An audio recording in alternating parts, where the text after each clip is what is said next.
In this episode of HRM TV, we'll be finding out how sports psychology can boost performance at the workplace. Telling us more is peak performance coach Paul Taylor.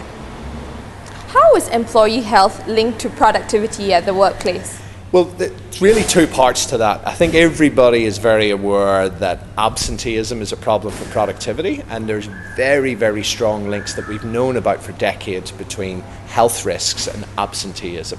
But more recently, particularly in the last 5 years, this concept called presenteeism has come up. That's really where you're at work, but you're not really there. You know, the mind is wandering. And all the research coming out of the US shows that that costs businesses about 6 times the amount of lost productivity as absenteeism. And there's now been studies that show a very strong link between your ill health and presenteeism. And there's what we call a dose response. So the worse health you have, or the more risk factors such as high blood pressure, high cholesterol, smoking, overweight, these sorts of things, there is more and more presenteeism. So that is the clear link now between health and productivity. You had likened a business executive to an athlete. How exactly are they similar? Well, there's a number of reasons why athletes and executives are similar. Firstly is that they need to perform at a high level pretty consistently.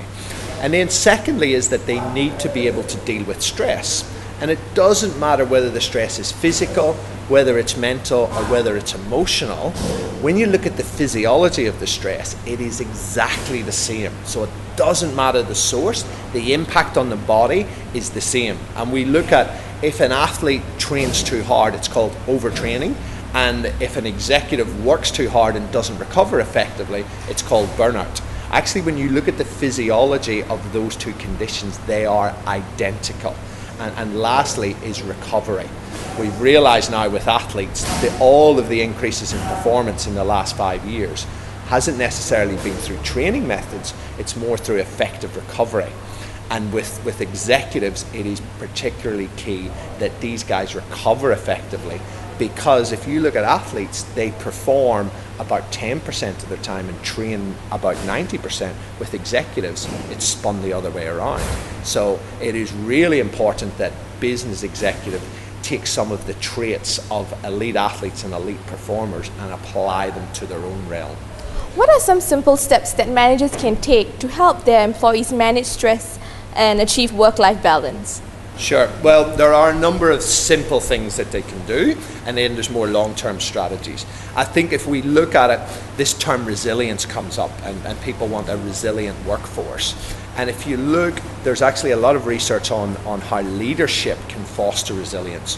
One of the key things is having a supportive environment. We know particularly from the armed forces that when they come back from war zone, when soldiers are given a supportive environment, they have less stress and less post-traumatic stress disorder. So it's the same, that giving that supportive environment allows them to talk about their stress, and that actually reduces the intensity of the stress. Try to foster a work environment where movement is key, because we know that when you move, it boosts the brain, all the things we talked about before. So things like having a walking meeting or even a stand-up meeting, and encouraging a workplace where it is encouraged actually to take short breaks, because a lot of the time the focus has been on that. If you're taking a break, it's bad for productivity. Actually, we now know that when you take a break, when you walk up and down the stairs, you drink some water, you have a little snack, and do some deep breathing, it's like taking your brain out and plugging it in for a recharge. So just to summarize, if a manager can have an environment where movement is actually sponsored or promoted, and where there is an open environment where people can talk about their stresses and there's good social support structures. So over the longer term, the 3 things that are really coming up now in terms of people being satisfied both in their work environment and in their private life, the 3 things are autonomy, mastery, and purpose. So how can a manager foster these 3 things? Well, firstly, autonomy. They can let the individual have ownership of their own job and not micromanage them. Set them goals, let them work out how to do it. Second is mastery, and that is really moving your employees around to get everybody doing what they're good at. Because when people do what they're good at, it boosts self-esteem, which increases positive self-talk and boosts performance. So it's a nice positive loop. And the last thing is purpose.